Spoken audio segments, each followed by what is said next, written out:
Okay, so today is the 12th of March 2022, and after we presented André Le Notre, we'll talk about Michael Graves, who died on the 12th of March. So let's hope my laptop is not acting out.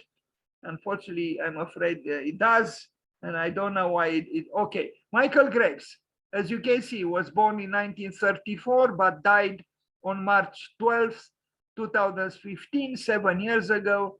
Was an American architect, designer, and educator, as well as principal of Michael Graves and Associates and Michael Graves Design Group. He was a member of the New York Five and the Memphis Group, and a professor of architecture at Princeton University for nearly 40 years. Following his own partial paralysis in 2003, Graves became an internationally recognized advocate of healthcare design. So, Graves' global portfolio of architectural work ranged from the Ministry of Culture in The Hague, a post office for Celebration, Florida, a prominent expansion of the Denver Public Library, to numerous commissions for Disney, as well as the scaffolding design for the 2000s Washington Monument restoration. He was recognized as a major influence on architectural movements, including New Urbanism, New Classicism, and particularly Postmodernism. His buildings in the latter style including the noted Portland building in Oregon and the Humana building in Kentucky. For his architectural work, Michael Graves received a fellowship of the American Institute of Architects, as well as its highest award, the AIA Gold Medal, in 2001. He was trustee of the American Academy in Rome and was the president of its Society of Fellows from 1980 to 1984. He received the American Prize for Architecture, the National Medal of Arts, and the Driehaus Architecture Prize, 2012. Additionally, Graves became popularly well known through his high-end as well as mass consumer product designs for companies ranging from Alessi in Italy to Target and JCPenney in the United States. The New York Times described Graves as one of the most preeminent and prolific American architects of the later 20th century, who designed more than 350 buildings around the world, but was perhaps best known for tea kettle and pepper mill. From White to king of postmodernism. Yes, he was one of the New York Fives, together with John Haydock, Charles Whitney, Peter Eisenman, and Richard Meyer. Here he was at that time, of course, self-consciously wearing, eyeglasses, making one think of Le Corbusier in older age. He was probably a nice man. Too bad he was affected terribly by postmodernism, and yes, even worse, by paralysis. But he had talent. He drew in seductive ways, and now we are looking at some of his drawings. Well, everybody knows his drawings, his artworks. He actually continued to draw until the year he died. He was prolific, and he enjoyed visual arts, and maybe this seduction, the seduction of graphic works had both a good effect on his architecture and less good, because it became too decorative, so on. But still, Michael Graves was and is Michael Graves, with a distinctive vision about architecture and drawing in architecture. Again, I regret that he was severely affected, in my opinion, by postmodernism. Here is the building by Marcel Breuer, and this was his proposal, Michael Graves' proposal for an extension of the museum by Michael Graves. Anyway, moving forward, drawings, drawings, drawings, many drawings. I love these drawings. These are less known. These are Piranesian in a way. They're, well, maybe I should be a little bit more careful. But his black and white or gray with black, white, and gray drawings. I find them enticing, and as opposed to this, there is a certain drama here, genuine, even a suffering, which, like here as well. This drawing and this drawing shows not only that it shows talent, but shows kind of a different kind of Michael Graves, because I think he was became too hedonistic. He gave in to the pleasure principle, and he had a huge success. And in my opinion, he built some very problematic buildings. But at the beginning, when he was still a modern, one of the New York Fives, I think he did interesting things. And this is one of them from 1968, Hanselman House. Of course, he was one of the New York Five and the whites, the so-called whites, and he built with white, but not only white. As you can see, there are fragments which are chromatically, charged. It's not a bad building, in my opinion. Too bad that then he was affected by historicism. But at that time, I think there were some good buildings built by, not just by him, but also by Peter Eisenman and, maybe even Richard Meyer at the beginning. Is not one of my preferred architects, but none of them is. For example, Louis Kahn, when he was asked, when he was alive, of course, when he was asked, what do you think about the New York Five? He called them Playboy architects. And he said, I prefer to do what is right in the wrong way than to do what is wrong in the right way. And he was referring to the Playboy architects, to the New York Five, for doing what was wrong in the right way.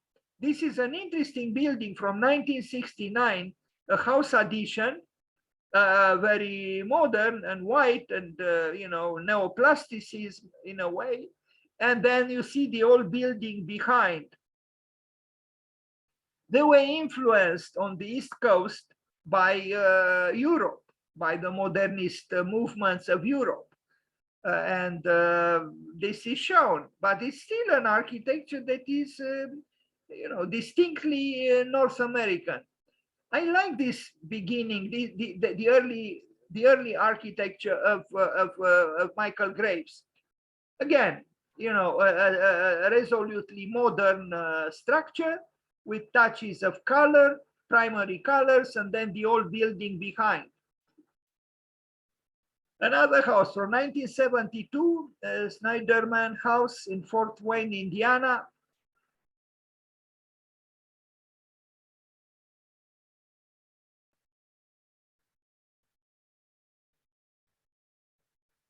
They were working in experimental ways, and I think there was still some freshness of vision at that time. The Wageman house in Princeton, 1974. I don't have pictures. Now, what is this? A cultural center bridge. This is a drawing. It didn't become a building, but it's a drawing that was publicized copiously. It was not built. It's just a project. Now, Graves' first postmodern design. That's when, in my opinion, the disaster began. Here is still rather discreet. It's the beginning of the disaster. It's the historicism that affected him and the hedonistic approach to history that became, in my opinion, very problematic. Somehow those black and white and gray drawings he forgot. And although I like chromatics, I like colors, excessive hedonism, I think, is very problematic because it became decorative, like in this Portland building from 1982. Look at this, I mean, this joyous, this happy-go-lucky face of capitalism turns me off. It's rhetorical. It's not telling the truth actually about society, about the time we live in. It's probably still somehow impressive, but kind of like an empty show. I almost and I almost like, but maybe who knows, maybe it's something wrong with my perception. I almost felt like saying I almost like more this building than this one. Although I like color, I like theatricality, I like even rhetoric, but it's something about it, it's so, it gives the false impression, that it's everything is fine in the world, everything is symmetrical and chromatically pleasing. Now the Humana building from Louisville, Kentucky, 1982. Look at this, it's crushing. It's domineering, and it's domineering through the, well, it's the massivity, but also, aren't we supposed to live in democratic societies? Well, this building is not proclaiming democracy. It's rather proclaiming the empire mentality, being dominating, dominated. And it's about, no, it's something, in my opinion, fundamentally wrong here. This is not the architecture of democracy. This is the architecture of having nostalgia for the empire. And, something wrong here, in my opinion. The Newark Museum expansion, 1982, no pictures, a library in San Juan in California. He built a lot, but something, in my opinion, was lost. Those first experiments that he built, in my opinion, were more valid, although, they were not maybe, masterpieces or perfect in any way, but they were more open. They didn't have an explicit or a hidden ideology. Here, once he assumed historicism, the works became, ideologically charged, and problems arose. Crown American building. Look at this. What is this here? I mean, really, what is this? How are we supposed to enter into the building on top of a horse, like a Roman emperor? And these columns are fake, and they are not needed. This is not the entrance. Even the Pantheon in Rome doesn't have such columns. And they are fake. It's Walt Disney in architecture. That's what it is. It's not real. It's fake. In my opinion, it's fake. Team Disney. No, I just mentioned Disney. Well, look at this building. It's grotesque. I am all for bringing sculpture again back to architecture, but not in this grotesque way. I mean, this is supposed to be the world of the kids, no? But these are grotesque. Look at the size of a human being and look at the size of these things, making fun of what? They actually frighten me. It's aesthetically, I think it's sick. Sorry, that's why I feel. I regret very much that men of talent and well-traveled, and with abilities arrived at something like this. Making fun through architecture, imperial happy-go-lucky things. The Graves residence here is more, but still.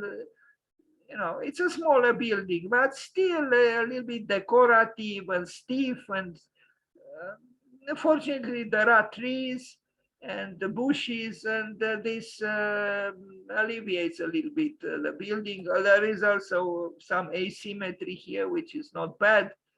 I don't know what this is. It's an accident in the picture. Sorry. Now we arrive at something totally unacceptable. I am very sorry, but I cannot accept this. The Dolphin Resort, Walt Disney World Swan and Dolphin Resort. And look at this, you know, this is capitalism that is trying to tell us that everything is fine in the world as long as you submit to the pleasure principle of the resorts, the resort hotel. You know, it's a place of consumption and you know, frivolousness. You know, gigantic dimensions. You know, this is not innocence. In my opinion, this is the opposite of innocence. It mimics innocence, but it's the opposite. What is the pyramid doing here? You know, to crush me? You know, I'm not a pharaoh. I'm not, you know, I admire the pyramids in Egypt, but I don't admire this. This is delusional. It's, look at this here. You know, what? This is not celebrating in any way nature. No, it's celebrating big business. This is what is celebrating. And what is this here? You know, its rhetorics turn me off completely. It's in my opinion, it's a sick world.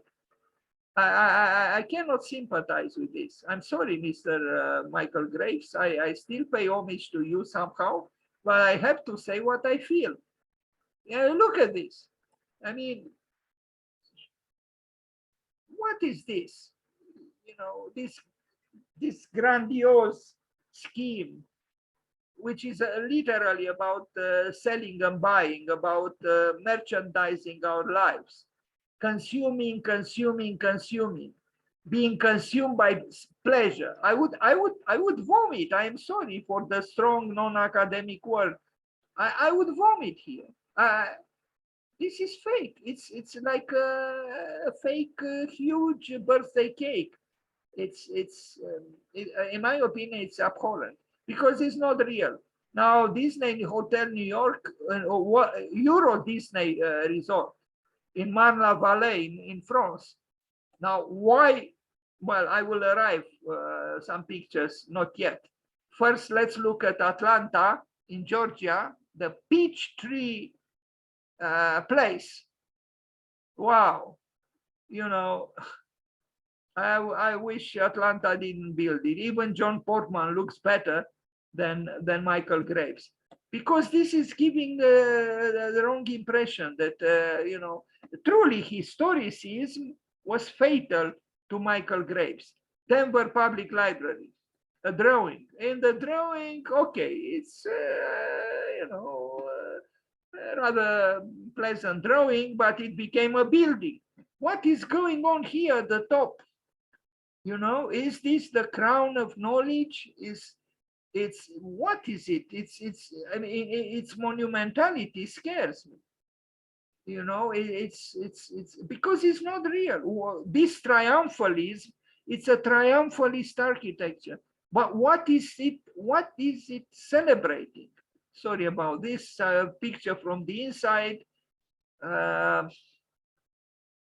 Yes, an opulent library, but I will tell you the truth. I don't think I would have pleasure in opening a book there. No, I'm very sorry. I know it was an expensive building built with a lot of effort, but now he arrived in Japan too. How do you explain it that even Japan, which is so sophisticated in the field of architecture, commissioned him? Japan does this, you know, it's open to all kinds of trends. And at that time, Michael Graves was, you know, a force, so to speak, in architecture. But it leaves me cold, you know, the discretion of, you know, the subtlety of the Japanese spirit. I don't see it here. It's again about publicity and rhetorics and essentially about selling. You know, the more money you make, the better. Institute for Theoretical Physics, University of California. How sweet it is, you know. I mean, maybe here there were studies done for the atomic bomb.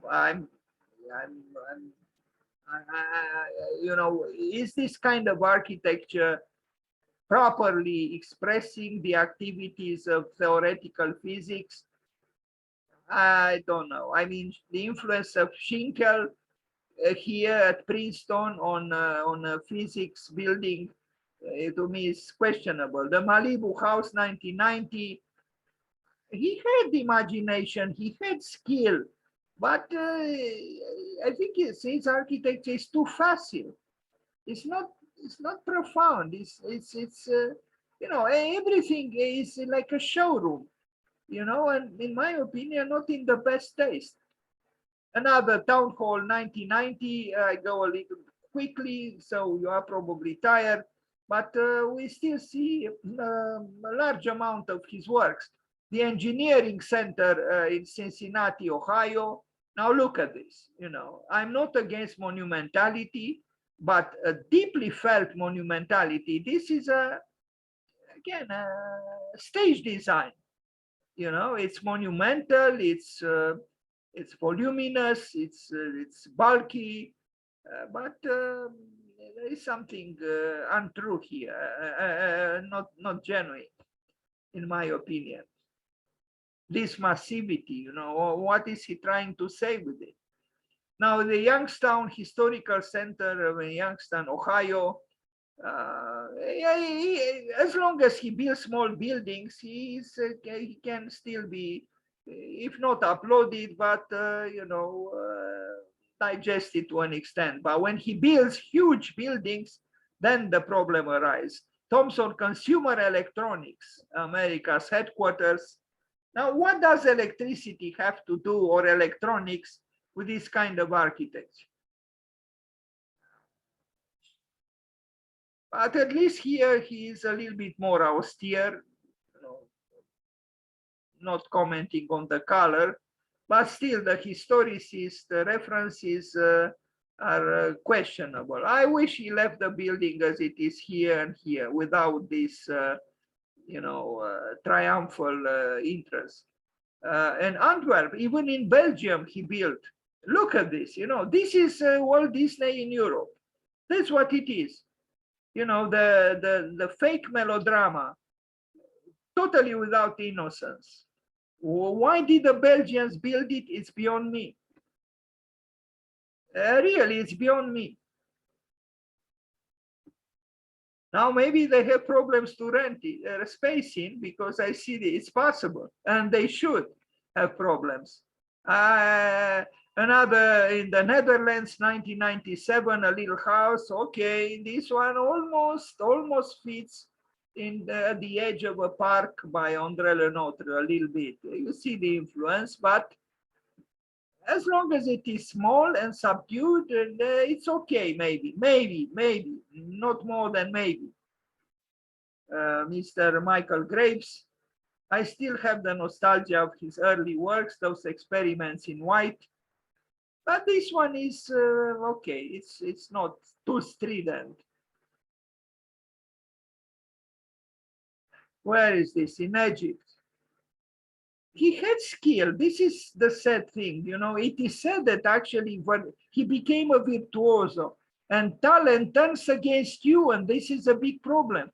You know, he got carried away by his ability to draw, and his drawings became buildings, and his buildings became tools of capitalistic manipulation. You know, for the luxe, calme, volupté, Charles Baudelaire talked about in the resort, you know, spaces of exploitation of tourists, you know, having nothing to do with the local culture, with the poverty in Egypt, with you know, with the seriousness of the Egyptian culture, even the vernacular one. Again, Egypt. I think he got here a lot of commissions, opportunistic commissions, and he infested, Egypt with these half-digested, variations on what he thought was the vernacular architecture or whatever. What vernacular architecture? This was not built for Egyptians. This was built for tourists, foreign tourists with a lot of money. And it is mimicking the architecture. Look at the splendor here, the cocktail and the fruits and everything is about the joie de vivre. But what joie de vivre when Egypt has serious problems with poverty and they need social housing, not resorts? Okay, they make some money, of course, with these resorts, but it's something that sickens me really in this architecture of pleasure, so to speak, pleasure. Again, Egypt, 1997, I feel like crying, actually. I'm sorry. Other Egypt, 1997, but look at this. This could have been in Florida more appropriately, but why in Egypt? Well, because he was invited to and he did it, and anything went. Washington, D.C., I don't know what this is. Again, mimicking some kind of ludic architecture, but it's something sad behind this happy-go-lucky architecture, in my opinion. It doesn't make me happy, it makes me sad.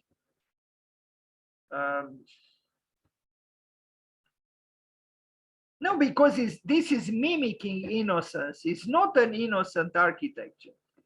I'm sorry, this is not an innocent architecture. It mimics innocence, but it's not innocent.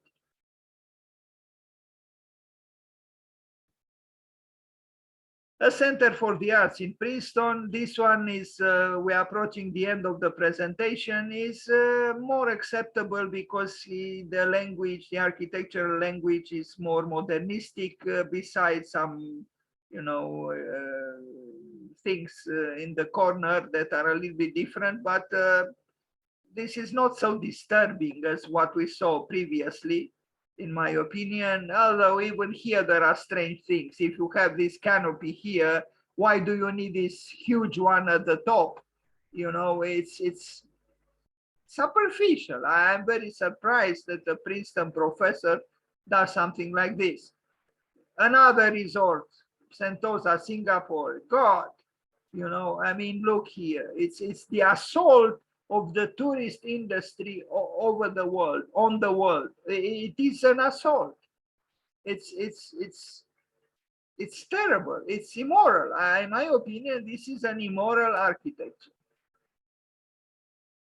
And of course, the investment is huge, and the star architect is serving corrupt clients, who only are interested in making money with so-called spectacular architecture. I'm totally against this so-called spectacular architecture. Look at this. It's all about eating. We do not eat in order to live, but we live in order to eat. This is what this picture tells us. I couldn't eat here. I couldn't sit on this sofa, which he probably designed. It's horrid. I think it's horrid. Everything here is horrid. This is not architectural culture. It's not genuine. This is fake. It's a culture of pretense. The Hague, Netherlands. Again, now, who knows what kind of corporation is here? Or look, it's a museum for cars, of course. But not of course, because the world of the cars, I appreciate more the cars than the building. Why is the building historicist when inside there are cars like this? Why did he use sloping roofs and this kind of architecture to house cars? Now, as a designer, with this, I end this rather rushed presentation about his works. I even had one of these things myself. It didn't work, of course. He signed it, just as Salvador Dali once signed many things that he bought and sold them for a large amount of money because he signed them. Well, I don't know what it was, a toaster. I think a toaster, kind of like this, that Michael Graves, personalized, so to speak, with his signature design and with a little signature, and then you sell it for a lot of money. What is this? I mean, really, this is the Mickey Mouse. This is the Mickey Mouse. It's not. What is this here? And this is probably plastic, and it might even melt when there is boiling water and fumes coming out and vapors and so on. No, it's not for me. Sorry. I'm very sorry, Mr. Graves, but really, are you a cook or something? What is a Princeton professor doing here with all these, gadgets for the kitchen? Really, I mean, please do not smile like this, because I think it's very sad. You store your talent for now. I know many other architects in the 20th century, or maybe not many, but a good number of them, and important architects, designed for objects. But it's something here that saddens me. Don't we have enough forks and knives and spoons and all these gadgets? Do we need also a great architect to contribute to amplifying the assault on us? Look at this. What are these little blue things here? Or this thing, which even became a building in some of his oeuvre. I actually think it's grotesque. Maybe I'm in a bad mood, but I'm turned off by this. The Mickey Mouse, mentality brought together with some historicisms via trips to Europe and Egypt and teaching at Princeton. It's something that depresses me. This is not serious. You see his signature here, Graves. And for this signature, of course, this object charged for a few more dollars. And it's mass produced, but it's cheap. That's it. Sorry.